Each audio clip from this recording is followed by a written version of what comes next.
Sometimes the most life-changing moments happen when you're just trying to grab a quick bite after a long shift. And for Detroit police officer Marcus Johnson, that moment came at 11:47 p.m. on a cold October night in 2023, when he pulled into the Burger King parking lot on 8 Mile Road, exhausted after dealing with 3 domestic disputes, 2 car accidents, and a robbery that had kept him running for the past 10 hours straight. As Johnson sat in his patrol car unwrapping a Whopper combo meal, planning to eat quickly before heading home to his wife Sarah and their 2 kids, who were probably already asleep, he noticed something that made him pause mid-bite. A pair of the most soulful golden eyes he'd ever seen, belonging to a yellow Labrador retriever who was sitting perfectly still outside his driver's side window, not begging frantically like most strays, but simply watching with the patient dignity that only comes from a dog who understands that good things come to those who wait politely. What struck Johnson most wasn't the dog's obvious hunger. He'd seen plenty of stray animals during his 8 years patrolling Detroit's toughest neighborhoods, but rather the intelligence behind those eyes, the way the animal seemed to be asking a question without making a sound. "Excuse me, officer, would it be possible to share just a small portion of that meal?" It was the kind of look that reminded Johnson of his own kids when they wanted something but knew better than to interrupt Daddy during an important phone call. Officer Marcus Johnson had been working the night shift in Detroit's 9th Precinct for 8 years, and in that time, he'd seen just about everything this city could throw at a cop. Gang violence, drug overdoses, domestic abuse cases that kept him awake at night thinking about kids who reminded him of his own 7-year-old daughter Emma and 9-year-old son Tyler. But somehow, sitting in that Burger King parking lot at midnight, this one dog managed to stop him cold. The Labrador was clearly a stray, but not the kind of desperate, aggressive animal Johnson usually encountered on the streets. This dog had manners. He sat at a respectful distance from the patrol car, tail moving in slow, careful wags that seemed to say, "I don't want to bother you, but I'm hoping you might be willing to help." Johnson rolled down his window. "Hey there, buddy. Where'd you come from?" The dog's ears perked up at the sound of Johnson's voice, and he took 2 careful steps closer, but still maintained a polite distance. No jumping, no frantic barking, no aggressive behavior, just patient hope. "You hungry?" Johnson asked, even though the answer was obvious from the dog's visible ribs and the way his eyes tracked every movement of the burger. The dog tilted his head to one side in that universal canine gesture that every dog owner recognizes as, "Did you just say what I think you said?" Johnson looked at his meal, then back at the dog. He was supposed to be home 20 minutes ago. Sarah had left dinner in the microwave, and he had an early morning soccer game to attend for Tyler. The last thing he needed was to get involved with a stray animal.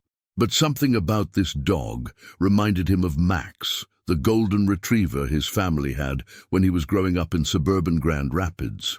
Max had that same gentle way of asking for things, that same intelligence behind his eyes that made you feel like you were talking to a friend who just happened to have 4 legs. "All right, hold on a minute," Johnson said, reaching for his radio. "Dispatch, this is Unit 47. I'm going to be out of service for a few minutes at the Burger King on 8 Mile. Copy that, Unit 47. Everything okay?" Johnson looked at the dog, who was still sitting patiently, as if he understood that important business was being conducted. "Yeah, just dealing with a citizen who needs some assistance." Johnson got out of his patrol car and walked back into the Burger King. The teenage employee behind the counter recognized him. Johnson had been coming to this location for years, and the staff knew he was one of the good cops who actually cared about the community. "What's up, Officer Johnson? You need something else?" "Yeah. Can I get another Whopper, no pickles, and maybe a small cup of water?" "Sure thing. This for someone special?" Johnson glanced out the window at the dog, who was still sitting exactly where he'd left him. "You could say that." 5 minutes later, Johnson emerged from the restaurant with a paper bag and a cup of water. The dog's tail began wagging more enthusiastically, but he still didn't move from his spot. "Okay, buddy, here's the deal," Johnson said, kneeling down to the dog's level. I'm going to put this down, but you need to wait until I say it's okay. Can you do that for me?" The dog's behavior was remarkable. As Johnson unwrapped the burger and placed it on the ground, the animal remained seated, trembling slightly with anticipation, but showing remarkable self-control. "Good boy," Johnson said softly. "Now, before we eat, my family always says grace. You mind waiting just one more minute?" What happened next would later be viewed by millions of people around the world, though Johnson had no idea that his body camera was recording every word. Looking back on it, he wasn't even sure why he did it. Maybe because his 8-year-old daughter Emma always insisted on saying grace before meals. Maybe because something about this dog's patience reminded him that there was still decency in the world. Johnson bowed his head. "Lord, thank you for bringing this guy into my path tonight. Thank you for reminding me that sometimes the best part of our job is just helping someone who's hungry. Bless this food and help me figure out what to do next. Amen." When Johnson looked up, the dog was still sitting, still waiting, but his tail was moving faster now. "Okay, buddy, go ahead." The dog approached the burger with the same dignity he'd shown throughout the entire encounter. No frantic gulping, no protective behavior around the food. He ate slowly, methodically, as if he understood that this moment was special and deserved to be savored. While the dog ate, Johnson found himself talking to him like he would talk to his own kids. "You know, my daughter Emma would love you. She's been asking for a dog for 2 years now. My wife keeps saying we're not ready, but looking at you, maybe we are." The dog finished eating and sat back down, looking up at Johnson with an expression that seemed to say, "Thank you," more clearly than any words could have. Johnson poured the cup of water into the burger wrapper, creating a makeshift bowl. The dog drank gratefully, then sat back down and placed his front paw on Johnson's knee in a gesture that was unmistakably affectionate. "Well, I can't just leave you here," Johnson said, scratching behind the dog's ears. "But I can't take you home without clearing it with the boss first, if you know what I mean." The dog seemed to understand. When Johnson opened the back door of his patrol car, the animal climbed in without hesitation and settled down on the seat, as if he'd been riding in police cars his whole life. As Johnson drove through the quiet Detroit streets toward home, he found himself talking to his new passenger. "I don't know what your story is, buddy, but something tells me you're going to fit right in with the Johnson family. Just got to convince my wife that we need another mouth to feed." The dog met his eyes in the rearview mirror, and for the first time all night, let out a small, happy bark that sounded exactly like, "Thank you." Johnson had no idea that within 72 hours, the footage from his body camera would make him and his new partner famous around the world, or that this chance encounter would change not just his family's life, but the entire culture of community policing in Detroit. All he knew was that he'd never been happier to share a meal with someone who needed it.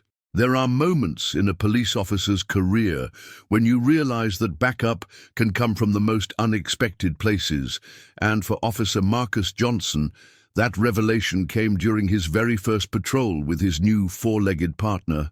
When what started as a routine domestic disturbance call on Detroit's East Side turned into a masterclass in crisis de-escalation, taught by a yellow Labrador who had never attended the police academy but somehow understood human psychology better than most trained professionals. It was 2:47 a.m., less than 4 hours after Johnson had picked up the dog from the Burger King parking lot, when the radio crackled with an address that made every cop in the 9th Precinct tense up. 1847 Gratiot Avenue, apartment 3B, domestic in progress, possible weapons involved, multiple noise complaints from neighbors. Johnson was halfway home when the call came in. The unnamed dog sleeping peacefully in his back seat, but something made him flip on his lights and respond to the scene. Maybe it was the way the dog had immediately sat up and looked alert when the radio started squawking. Or maybe it was the strange feeling that his luck was changing and he could handle whatever Detroit threw at him. What Johnson didn't expect was that his furry passenger was about to demonstrate why some partnerships are just meant to be, showing an instinctive understanding of when to approach, when to stay back, and when to use those soulful golden eyes to remind everyone involved that there's still good in the world worth fighting for. Unit 47 responding to 1847 Gratiot. Johnson radioed as he made a U-turn, his emergency lights painting the empty Detroit streets in red and blue. In the rearview mirror, he could see that the dog was fully alert now, sitting upright and watching the road ahead like a co-pilot. Copy that, Unit 47. Be advised, we've had 3 calls on this address tonight. Neighbors reporting screaming possible domestic violence situation. Backup is en route. Johnson knew the address. It was a rundown apartment building in a neighborhood that had seen better days, the kind of place where domestic calls could go sideways in a hurry. As he pulled up to the scene, he could hear shouting from a 3rd-floor window and see lights on in several apartments, the kind of disturbance that woke up the whole building. "All right, buddy," Johnson said to the dog. "You're going to need to stay in the car for this one. I don't know what we're walking into." But when Johnson opened his door, something unexpected happened. The dog didn't try to bolt or follow him. Instead, he moved from the back seat to the front passenger seat and positioned himself so he could see everything through the windshield, like a backup officer maintaining overwatch.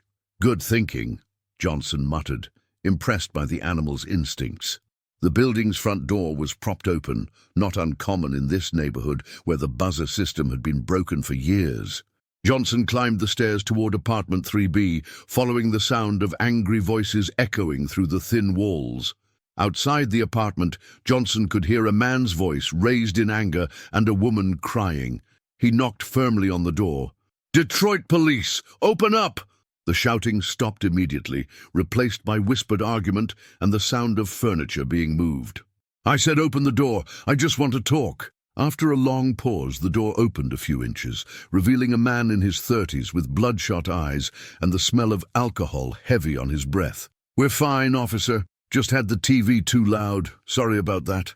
Johnson could see past the man into the apartment, where a woman was sitting on a couch, holding a bag of ice to her cheek.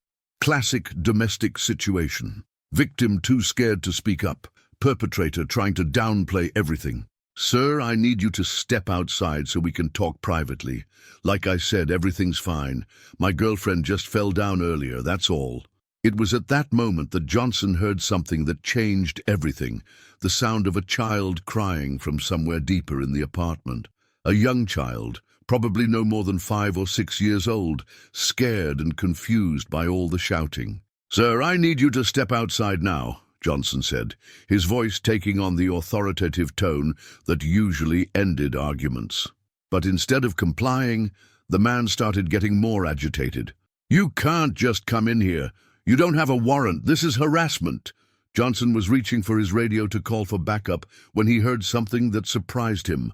The sound of a car door closing down on the street. He glanced out the stairwell window and saw that the dog had somehow gotten out of the patrol car and was standing on the sidewalk, looking up at the building. "How did he—" Johnson started to say, then realized this was not the time to worry about canine escape artists. "Look, sir, why don't we all take a step back and talk this through calmly?" Johnson said, trying to buy time until backup arrived. That's when the dog appeared at the top of the stairs. Johnson had no idea how the animal had gotten into the building or navigated 3 flights of stairs, but there he was, calm as could be, walking slowly toward the apartment like he belonged there. The man's entire demeanor changed when he saw the dog. "What the hell? You brought a police dog? I told you everything was fine." "He's not a police dog," Johnson said, which was technically true. He's with me." The dog did something remarkable then. Instead of showing any signs of aggression or training for apprehension, he walked right past both Johnson and the agitated man and sat down in the apartment doorway, positioned so he could see both the woman on the couch and, more importantly, the child who was crying in the back bedroom. "Hey there, pretty lady," the dog seemed to say to the woman through his body language, tilting his head and making that gentle whining sound that dogs use to communicate sympathy. The woman's face lit up, despite her obvious injuries. "Oh my goodness, what a beautiful dog." "His name's—" Johnson started to say, then realized he didn't actually know the dog's name. "His name's Max," he said, the name just coming to him naturally. Max walked slowly over to the woman and, in a move that would have made any therapy dog trainer proud, gently placed his head on her knee. The woman started crying, but not from fear, from relief. "He's so sweet," she whispered, running her fingers through Max's golden fur. The child, hearing the change in his mother's voice, peeked out from the bedroom. When he saw Max, his crying stopped immediately. "Mommy, is that a police doggy?" "He's a very special doggy," Johnson said, kneeling down to the child's level. "His name is Max, and he wanted to come meet you because he heard you were scared." The transformation in the apartment was remarkable. The angry man, faced with a child who was no longer crying and a woman who was actually smiling for the first time all night, seemed to deflate like a punctured balloon. I think I might need some help," he said quietly, sinking into a chair. "I've been drinking too much lately. Work's been tough and I don't know what came over me." For the next 20 minutes, with Max serving as an unofficial therapy dog, Johnson helped facilitate a conversation that ended with the man agreeing to spend the night at his brother's house, the woman agreeing to call her sister in the morning to discuss options, and arrangements being made for him to enter a voluntary alcohol treatment program. As they walked back down the stairs, Johnson looked at Max and shook his head in wonder. "How did you know to do that? How did you know exactly what that situation needed?" Max looked up at him with those intelligent golden eyes, and his tail wagged once as if to say, "Just doing my job, partner."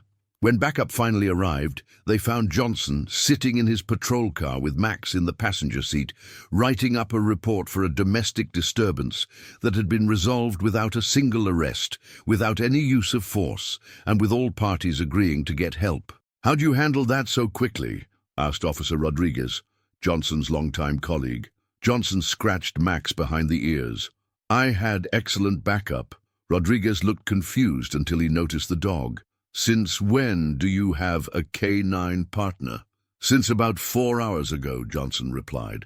"And honestly, I think he might be better at this job than I am."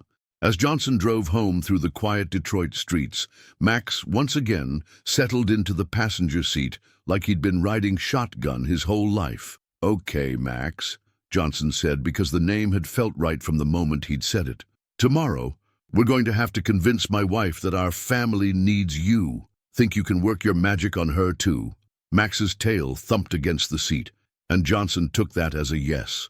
What Johnson didn't know was that his body camera had recorded the entire incident, capturing not just his professional handling of a difficult situation, but Max's intuitive response to a family in crisis. Within days, that footage would be seen by millions of people around the world, but right now, all Johnson cared about was getting his new partner home to meet the family. In the age of social media, it only takes 24 hours for your life to completely change, and that's exactly what happened to Officer Marcus Johnson when a fellow cop at the 9th Precinct decided to post a snippet of body camera footage showing Johnson saying grace with a stray dog in a Burger King parking lot, completely unaware that he was about to create the most watched police video in American history. Detective Sarah Williams had been working the midnight shift when Johnson's body cam footage came through the system for routine review, and something about the quiet dignity of that moment, a tired cop sharing his dinner and saying a prayer with a homeless dog, moved her so much that she asked Johnson's permission to post a short clip on the Detroit Police Department's Facebook page with the caption, "This is what community policing looks like." Officer Johnson reminds us that protecting and serving extends to all members of our community, even the four-legged ones. What Williams didn't expect was for that post to be shared 50,000 times in the first hour, picked up by every major news network by morning, and turned into a cultural phenomenon that would transform not just Johnson's life, but spark a national conversation about the human side of law enforcement at a time when police-community relations needed healing more than ever. By noon the next day, Johnson's phone was ringing off the hook with interview requests. The Detroit Police Department's Facebook page had crashed from traffic, and praying cop and dog was trending #1 on Twitter worldwide. But most importantly, hundreds of animal shelters across the country reported a massive surge in adoption applications specifically requesting a dog like Officer Johnson's. The madness started at 6:17 a.m. when Johnson's wife Sarah shook him awake after working the midnight shift. "Marcus, your phone has been going crazy for the past hour. CNN is calling." "CNN?" Johnson mumbled, still half asleep. "What could CNN possibly want with me?" "Something about a video of you and a dog." "Marcus, there are news vans outside our house." That's when it all came flooding back. Max, the Burger King encounter, the domestic call that had gone so smoothly. Johnson looked over at the dog bed they'd hastily set up in their bedroom, where Max was sleeping peacefully, blissfully unaware that he'd become famous overnight. "Oh no," Johnson said, fully awake now. "The body cam footage." He grabbed his phone and was immediately overwhelmed by notifications. 847 missed calls, 2,394 text messages, and his Facebook account had somehow gained 15,000 new friend requests in the past 6 hours. The first text was from Detective Williams. "Marcus, hope this is okay. Posted that video of you and the dog. It's getting some attention. Call me ASAP." Some attention was the understatement of the year. Johnson opened Facebook and found the Detroit Police Department's page, where Williams had posted a 3-minute clip of the Burger King encounter. The video had 2.8 million views, 450,000 shares, and 78,000 comments.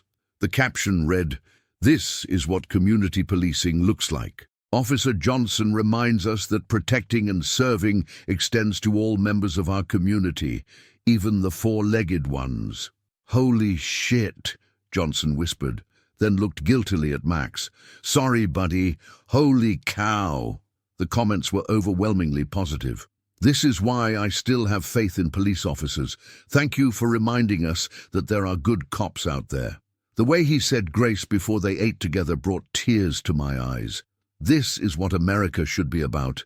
That dog chose the right person to ask for help. You can tell Officer Johnson has a good heart. Detroit police hiring standards must be willing to share food and say prayers with stray dogs. I'm here for it. But it wasn't just Facebook. Johnson's phone showed notifications from Twitter, Instagram, TikTok, and platforms he'd never even heard of. Someone had already created a hashtag, "Nay Praying Cop and Dog." By 7 a.m., Johnson's front yard looked like a media circus. News vans from every major network, reporters with camera crews, and what appeared to be at least 50 random people hoping to catch a glimpse of the viral cop and his dog. "Daddy, why are there so many people in our yard?" asked Emma, his 7-year-old, pressing her face against the living room window. "And is that really our dog now?" added Tyler, his 9-year-old, who was already on the floor giving Max belly rubs. "Because I'm pretty sure he likes us." Sarah looked at Marcus with raised eyebrows. "So we're keeping him?" "Well," Marcus said, watching Max's tail thump happily as Tyler petted him, "seems like the decision kind of made itself." Johnson's phone rang again. This time the caller ID said, "Detroit Police Chief Williams." "Johnson, where the hell are you?" Chief Williams didn't sound angry, just harried. "I've got every news organization in America calling my office asking about you and some dog. Chief, I can explain." "No explanation needed, son. That video is the best PR the Detroit Police Department has gotten in 20 years. But we need to handle this properly. I need you to get dressed and get down here for a press conference in 2 hours, and bring the dog." "The dog, sir?" "Marcus, that dog is now the most famous police canine in America, even though he's not technically a police canine. We need to make this official before someone else tries to claim him." Udil. 2 hours later, Johnson found himself standing behind a podium at Detroit Police Headquarters, wearing his dress uniform, with Max sitting calmly at his side, wearing a hastily purchased collar that read, "Max, Detroit PD." The press conference was packed. Johnson recognized reporters from CNN, Fox News, ABC, NBC, CBS, and at least a dozen local stations. Camera flashes were going off like strobes, and every movement Max made seemed to trigger a new wave of photos. Chief Williams introduced Johnson, then stepped back to let him tell the story in his own words. "I guess it started like a lot of good police work," Johnson began, his voice steadying as he spoke. "I was in the right place at the right time, and I saw someone who needed help." He told the story simply. The late-night hunger, the patient dog, the shared meal, the decision to say grace, because that's what his family always did. "The thing is," Johnson continued, "Max here didn't just become my partner that night. He taught me something about what it means to serve and protect. When we respond to calls now, people see Max and their whole attitude changes. Kids who used to run when they saw a police car now run toward us, asking if they can pet the dog. Adults who used to avoid eye contact now stop and ask about our story." A reporter from CNN raised her hand. "Officer Johnson, have you considered that this video resonates with people because it shows police officers as human beings rather than enforcers?" Johnson thought about that for a moment. "Ma'am, I think you might be onto something. The truth is, most of us got into this job because we wanted to help people. Somewhere along the way, some communities forgot that, and maybe some of us forgot it too. Max reminds me every day why I became a cop in the first place." "What's next for you and Max?" asked a reporter from the Detroit Free Press. "Well," Johnson said, scratching Max behind the ears, "Max and I are going to keep doing what we've always done, serving our community. The only difference is now we're doing it together, officially." Chief Williams stepped back to the podium. "Which brings me to an important announcement. Effective immediately, Max is being sworn in as an honorary member of the Detroit Police Department. He'll be working with Officer Johnson on community policing initiatives, school visits, and mental health crisis interventions." The room erupted in applause and camera flashes. Max, completely unfazed by all the attention, simply sat there wagging his tail. But the real impact of the viral video wasn't measured in likes and shares. Within 48 hours, animal shelters across the country reported that adoption applications had increased by 400%, with many people specifically requesting friendly dogs like the one with the police officer. The American Kennel Club issued a statement praising the video for showcasing the true nature of Labrador retrievers as therapy and service animals. 3 major pet food companies reached out offering to sponsor Max's food and veterinary care for life. Most importantly, police departments from coast to coast began reaching out to learn about Detroit's community policing strategies, many of them asking specifically about incorporating therapy animals into their programs. "You know what the craziest part is?" Johnson told Sarah that night as they watched Max play with their kids in the backyard. "3 days ago, I was just a cop trying to get through another shift. Now apparently I'm some kind of symbol for community policing." "And how does that feel?" Sarah asked. Johnson watched as Max gently played tug-of-war with Emma, being careful not to pull too hard. "It feels like a lot of responsibility. But looking at him, I think we can handle it." Max looked over at Johnson, as if he'd heard his name, and his tail wagged in agreement. They had no idea that this was just the beginning of their story. Sometimes the most profound discoveries happen by accident, and that's exactly what occurred 3 weeks after Max became Detroit's most famous unofficial K9, when Officer Johnson received a call that would forever change how police departments across America approach mental health crises involving children. The call came in at 2:15 p.m. on a Tuesday. Domestic disturbance at 4422 Corktown Street, involving a 9-year-old girl who had barricaded herself in her bedroom after witnessing her father's arrest for domestic violence, and who was now refusing to speak to anyone. Not the responding officers, not Child Protective Services, not even her own grandmother who had come to take custody. Johnson and Max were 3 blocks away when Detective Rodriguez radioed specifically requesting their assistance. "Johnson, we need you and that dog of yours down here. We've got a traumatized kid who won't come out of her room, and conventional approaches aren't working." No, so what Johnson found when he arrived was a heartbreaking scene that had stumped veteran officers and trained social workers. a little girl named Aisha who had witnessed something no child should ever see, and who had decided that the safest place in the world was behind a locked bedroom door where no adults could hurt her anymore. But what none of the professionals on scene expected was how a yellow Labrador with no formal training could accomplish in 15 minutes what they had been trying to do for 3 hours, simply by being exactly what he was, a source of unconditional love and safety in a world that had suddenly become terrifying for a 9-year-old girl. When Johnson and Max arrived at the scene, they found a typical Corktown row house surrounded by police cars, an ambulance, and a Child Protective Services van. Detective Rodriguez met them at the front door, looking frustrated and exhausted. "What's the situation, Rodriguez?" Johnson asked. "Father's been arrested for aggravated domestic assault. Mother's in the hospital with a broken orbital bone and concussion.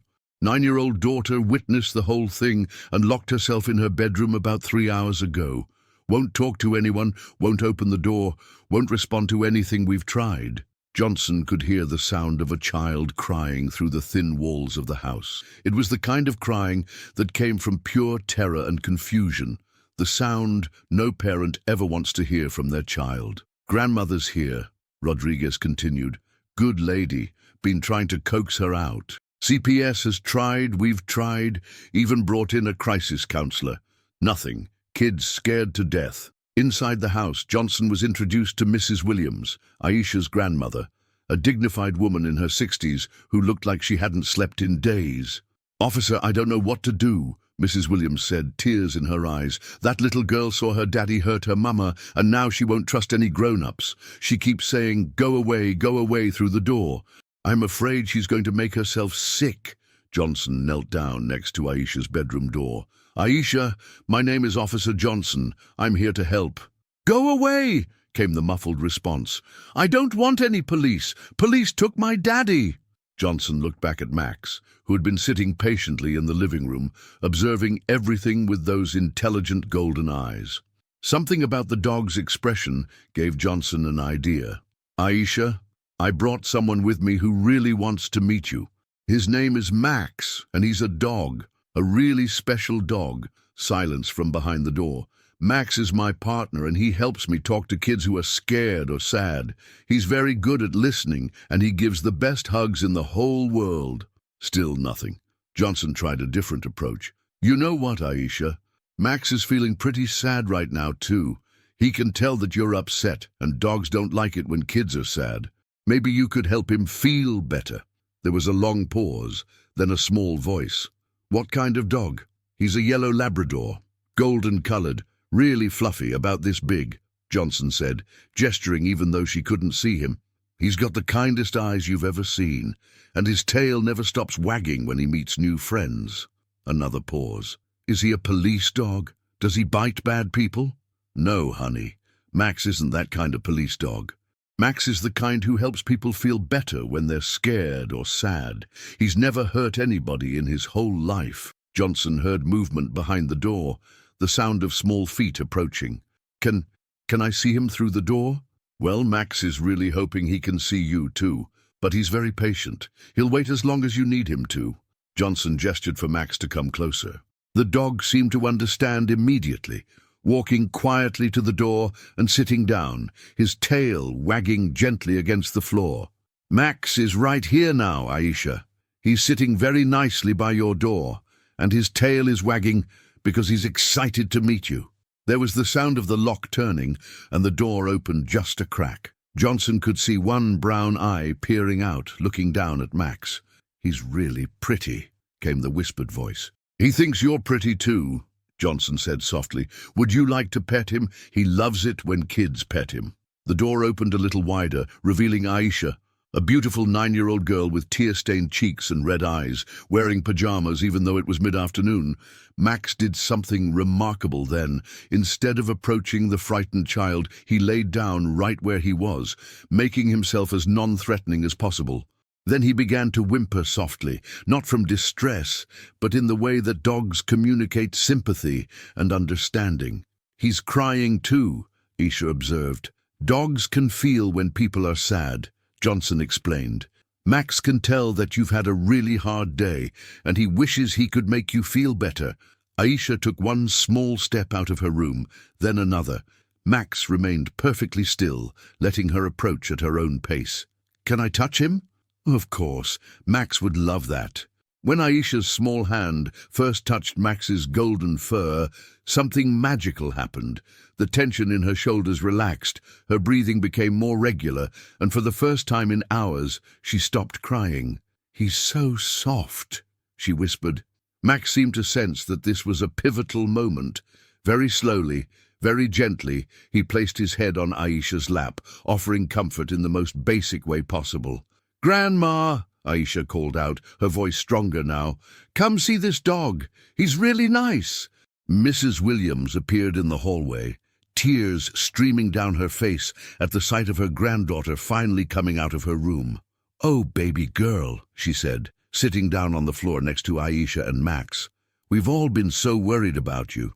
Grandma, this is Max. He's a police dog, but he's not the kind that's scary. He's the kind that helps kids." For the next hour, with Max serving as a furry bridge between trauma and healing, Johnson, Mrs. Williams, and the CPS caseworker were able to talk with Aisha about what had happened, about how she was feeling, and about what would happen next. "The most important thing," Johnson told her, "is that what happened to your mom and dad isn't your fault, and there are lots of grown-ups whose job it is to keep you safe now." "Like you and Max?" Aisha asked. "Exactly like me and Max." When it came time to leave with her grandmother, Aisha asked if she could give Max a hug goodbye. "Of course," Johnson said. Aisha wrapped her small arms around Max's neck, and the dog seemed to understand the importance of the moment. He sat perfectly still, providing exactly the kind of stable, unconditional comfort that the little girl needed. "Thank you for helping me not be scared anymore," she whispered into Max's fur. As Johnson and Max walked back to their patrol car, Detective Rodriguez shook his head in amazement. "In 23 years on the force, I've never seen anything like that. That dog just did what none of us could do. He reached a traumatized kid who had given up on trusting adults." "Max has a gift," Johnson said, scratching his partner behind the ears. "He sees straight through to people's hearts." Within a week of the incident with Aisha, Johnson received calls from 3 different police departments asking about therapy dog protocols. 2 local hospitals inquired about bringing Max in for pediatric visits. The Detroit Public Schools sent a formal request for Max to be part of their crisis intervention team. "Looks like you're branching out into therapy work, buddy," Johnson told Max that night as they sat on the front porch. Max looked up at his partner with those knowing golden eyes and wagged his tail once, as if to say, "Whatever you need me to be, I'm ready." Neither of them knew that their work with Aisha was just the beginning of a new chapter in American policing, one where healing would become just as important as enforcing the law. When something goes viral in America, it doesn't just spread. It transforms into a cultural phenomenon that changes laws, policies, and lives across the entire country. And that's exactly what happened when a pediatric psychologist at Children's Hospital of Michigan saw the footage of Max helping 9-year-old Aisha and realized she was witnessing the birth of an entirely new approach to trauma-informed care. Dr. Sarah Chen had been working with traumatized children for 15 years. And she'd never seen anything like the transformation she witnessed in that body camera footage. A child who had been completely shut down by trauma, suddenly opening up and beginning to heal, all because a patient yellow Labrador had offered unconditional love at exactly the moment she needed it most. Within 48 hours of seeing the video, Dr. Chen had called Detroit Police Headquarters, introduced herself to Officer Johnson, and proposed something that would revolutionize both law enforcement and pediatric psychology. The first ever formal partnership between a police department and a major children's hospital to train therapy dogs specifically for law enforcement crisis intervention. What started as a simple phone call between a doctor and a cop would eventually become federal legislation, transform police training academies across America, and create a new profession that thousands of retired military and police dogs would eventually fill.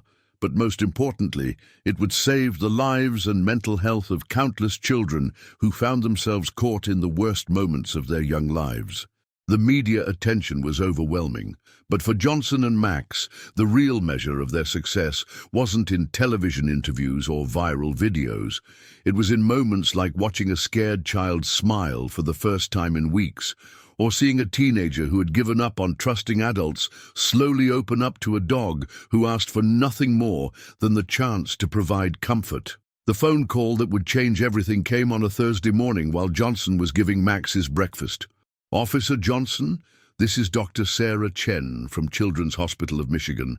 I've been following your story, and I have a proposition that I think could help a lot of children." Johnson put the call on speaker so he could continue preparing Max's food. "Good morning, Dr. Chen.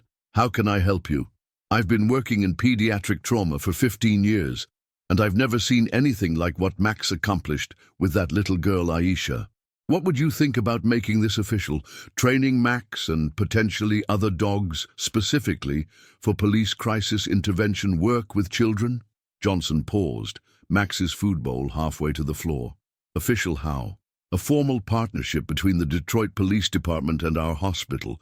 We train therapy dogs all the time for hospital work, but what Max did was different.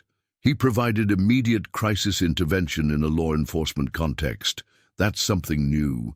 Over the next 2 hours, Dr. Chen explained her vision, a pilot program that would train selected dogs to work specifically with police officers responding to calls involving traumatized children.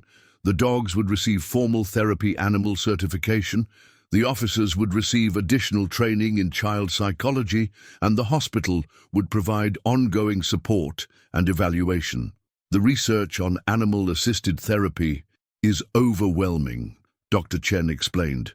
"Children who are traumatized often shut down their ability to trust adults, but they maintain their ability to connect with animals. Max could be the bridge that helps these kids begin healing."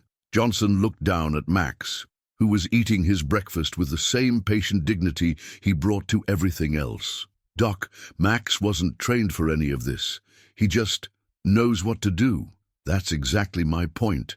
Max has natural instincts that make him perfect for this work. Imagine if we could identify other dogs with similar temperaments and give them the formal training to maximize their effectiveness." Within 2 weeks, Johnson and Max were spending their off-duty hours at Children's Hospital, working with Dr. Chen and her team to develop protocols for law enforcement therapy dog intervention. Max underwent formal evaluation and easily passed all the requirements for therapy animal certification. But the real breakthrough came when they started receiving invitations from other police departments. Detroit Police? The voice on the phone belonged to Captain Maria Santos from the Phoenix Police Department. "We've been watching your videos. We have 3 dogs in our department that officers rescued as strays. Would you be willing to come out and help us evaluate them for therapy work?" Within 6 months, Johnson and Max had traveled to 12 cities, helping establish similar programs. The demand was overwhelming. "Johnson," Chief Williams said during one of their weekly meetings, "I'm getting calls from departments coast to coast. The FBI wants to meet with you about incorporating therapy dogs into their victim services program.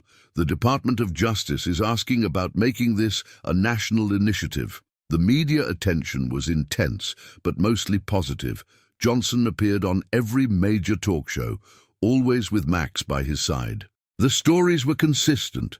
Traumatized children who had given up on trusting adults were finding hope through their connections with specially trained dogs. Good Morning America flew them to New York for a live interview. Ellen DeGeneres had them on her show and surprised them with a $50,000 donation to the therapy dog program. 60 Minutes did a 15-minute segment on their work. But for Johnson, the most important moments weren't happening on television. They were happening in living rooms and hospital beds and crisis centers across America, where children who had experienced the worst that life can offer were learning to trust again, one dog at a time. Like 8-year-old Marcus in Phoenix, who hadn't spoken a word since witnessing his mother's murder, but started talking again after spending an afternoon with a golden retriever named Sunny, who had been trained using Max's protocols. Like 12-year-old Sarah in Seattle, who had been sexually abused by a family member and refused to participate in therapy sessions until a Bernese mountain dog named Bear became part of the process. Like 6-year-old Tommy in Miami, who had been living in his car with his mother for 3 months and was terrified of everyone in uniform until a German shepherd named Duke, working with a Miami police officer, helped him understand that some grown-ups could be trusted to help. The statistics are remarkable, Dr. Chen reported to Congress during hearings on the proposed National Police Therapy Dog Act. Children working with therapy dogs in crisis situations show 340% faster recovery rates compared to traditional intervention methods. They're more likely to cooperate with investigators, more likely to participate in therapy, and significantly less likely to develop long-term PTSD. The legislation passed unanimously in both houses, establishing federal funding for police departments to train therapy dogs and officers for crisis intervention work with children. "Max," Johnson said, as they watched the president sign the bill on television, "you started something big, buddy." Max looked up from where he was lying on the couch next to Emma and Tyler, both of whom were using him as a pillow while doing homework. His tail thumped once against the cushions. But perhaps the most meaningful recognition came from an unexpected source. The International Association of Police Chiefs presented Johnson and Max with their Community Policing Award, but the real honor came in the citation. Officer Marcus Johnson and his partner Max have reminded law enforcement professionals across America that our most powerful tools are not weapons or technology, but compassion, patience, and the ability to connect with people in their darkest moments. They have shown us that healing and protection are not separate missions, but part of the same calling to serve and protect our communities. Standing on stage at the award ceremony, Johnson looked out at an audience of police officers, social workers, therapists, and advocates from across the country. Max sat calmly beside him, wearing a bow tie that Emma had insisted on, completely unfazed by the applause and camera flashes. "When I shared my dinner with Max that night in the Burger King parking lot," Johnson said into the microphone, "I thought I was just helping a hungry dog. I had no idea he was going to spend the next 2 years teaching all of us what it really means to protect and serve." He reached down and scratched Max behind the ears. "The truth is, Max isn't special because he's an extraordinary dog. He's special because he reminds us that sometimes the most powerful thing we can offer someone who's hurting is simply our presence, our patience, and our willingness to sit with them in their pain until they're ready to heal." The audience gave them a standing ovation that lasted 3 minutes. Max's tail never stopped wagging. Later that night, back in their hotel room, Johnson sat on the bed reviewing emails from police departments around the world, asking for guidance on starting their own therapy dog programs. Max was stretched out beside him, completely relaxed after a long day of meeting strangers and posing for photos. "You know what, Max?" Johnson said, closing his laptop. "I think we've officially changed the world. To Derby."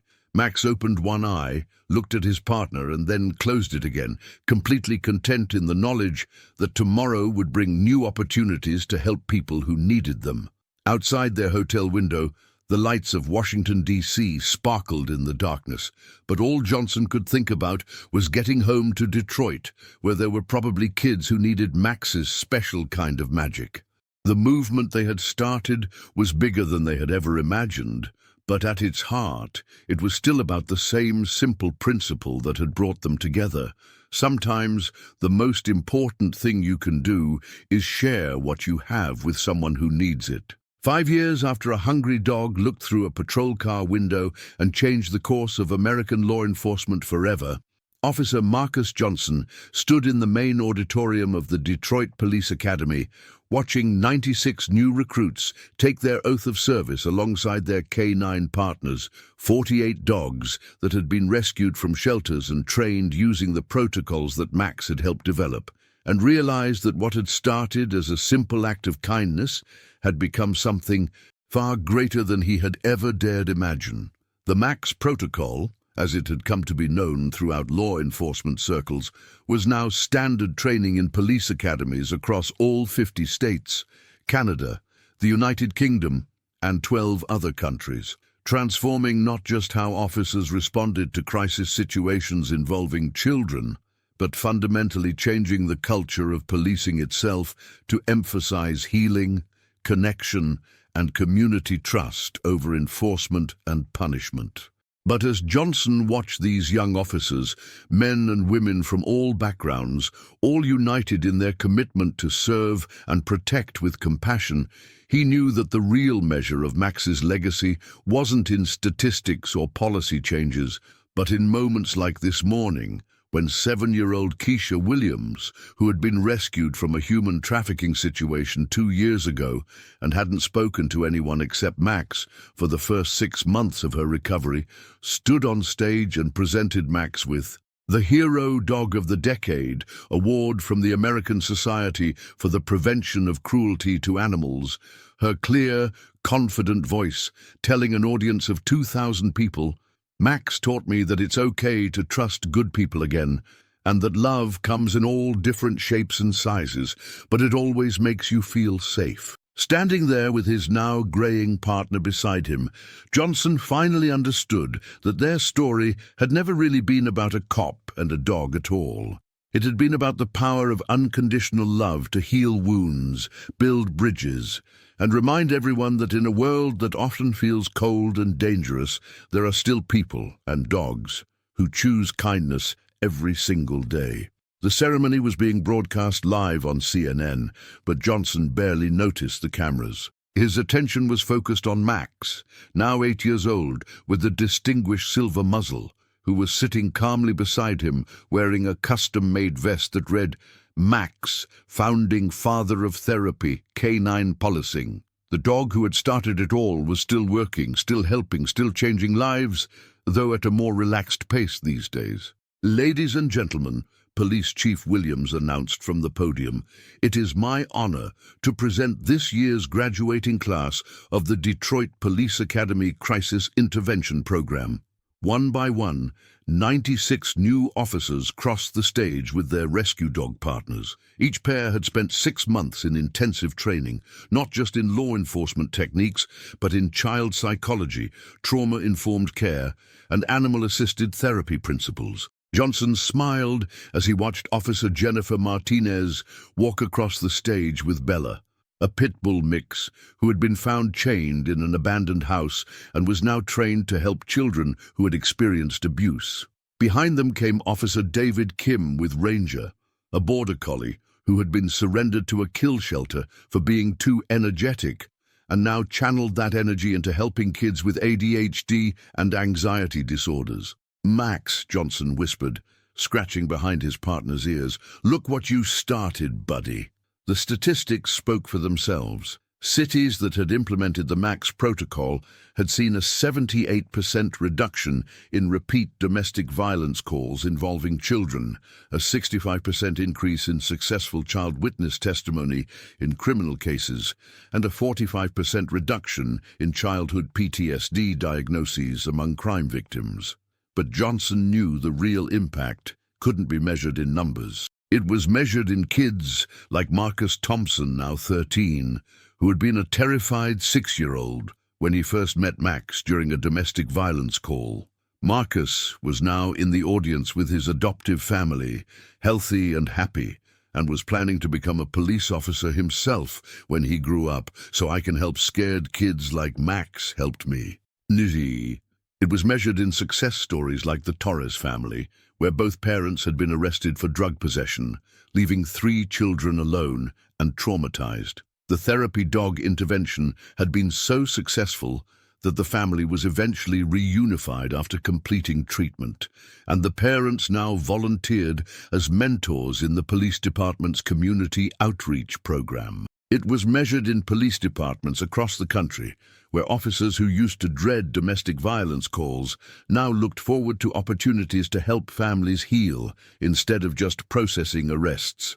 "Officer Johnson," Chief Williams called, gesturing for him to join her at the podium. "Would you like to say a few words?" Johnson walked to the microphone with Max beside him, looking out at an audience that included not just new police recruits, but social workers, therapists, city officials, and dozens of families whose lives had been touched by the therapy dog program. "5 years ago," Johnson began, "I was just a tired cop trying to eat a burger in peace. I had no idea that sharing my dinner with a hungry dog would lead to all this." He gestured at the auditorium full of people. "But Max taught me something that changed how I think about police work." He paused, looking down at Max, who was calmly surveying the audience as if he were addressing them himself. "Max taught me that our most important job as police officers isn't to be tough or intimidating. It's to be trustworthy. When a child is scared, when a family is in crisis, when someone's world has been turned upside down by trauma or violence, they need to know that the person responding to help them can be trusted with their pain." Johnson's voice grew stronger as he continued. "These 96 officers and their partners represent something new in American policing. They're not just law enforcement, they're healers, they're bridge builders. They're living proof that we can protect our communities, not just with strength and authority, but with compassion and patience." The audience erupted in applause, but Johnson wasn't finished. "But I want to be clear about something. Max didn't become a therapy dog because of special training or expensive equipment. He became a therapy dog because he has something that can't be taught, a heart that's completely open to loving whoever needs love most. That's the real lesson here. All the training in the world doesn't matter if we don't approach this work with genuine compassion for the people we serve." Johnson reached down and gently lifted Max so that the aging dog could see the audience. Max's tail wagged slowly as he looked out at the sea of faces. "Você está correto. A história não está completa. O capítulo 6 termina abruptamente no meio de uma frase. Deixe-me completar o final. This is Max," Johnson said simply. 8 years old, rescued from the streets of Detroit, and the best partner I've ever had. But more than that, he's proof that sometimes the biggest changes in the world start with the smallest acts of kindness. Johnson set Max back down gently. The dog immediately walked to the edge of the stage and sat down, facing the audience with his tail wagging slowly, as if he were acknowledging their applause. Every one of these officers graduating today understands something that Max taught us. That our job isn't just to enforce laws or respond to emergencies. Our job is to be the kind of people that scared kids run toward, not away from. Our job is to be worthy of the trust that people place in us when they call for help in their darkest moments. The applause was thunderous, but Johnson wasn't quite finished. 5 years ago, Max asked me a simple question through his eyes: "Can I share your meal?" Today, I want to ask all of you the same question. Can we share what we have with the people who need it most? Can we share our strength with those who feel powerless? Can we share our hope with those who have lost theirs? Can we share our love with those who have forgotten what love looks like? Johnson looked out at the sea of faces, police officers, social workers, families, children who had been helped by the program and felt overwhelmed by what they had accomplished together. "That's Max's legacy," he concluded. "Not the awards or the media attention, but the simple idea that when someone asks for help, whether it's a hungry dog or a scared child or a family in crisis, we say yes. We share what we have. We show up. We stay as long as it takes." As Johnson and Max walked off the stage together, the standing ovation lasted for 5 full minutes. But the real measure of their success was visible throughout the auditorium. Children who had been saved by therapy dog interventions were hugging their families. Officers were talking excitedly with their new canine partners, and everywhere Johnson looked, he saw people whose lives had been touched by the simple power of unconditional love. That night, back home in Detroit, Johnson sat on his front porch, with Max at his feet, Sarah beside him, and Emma and Tyler doing homework at the kitchen table, visible through the window. The media circus had finally died down, the cameras were gone, and it was just a family enjoying a quiet evening together. "So, what's next, partner?" Johnson asked, scratching Max behind the ears. Max looked up at him with those wise golden eyes, and Johnson could swear he saw a smile in them.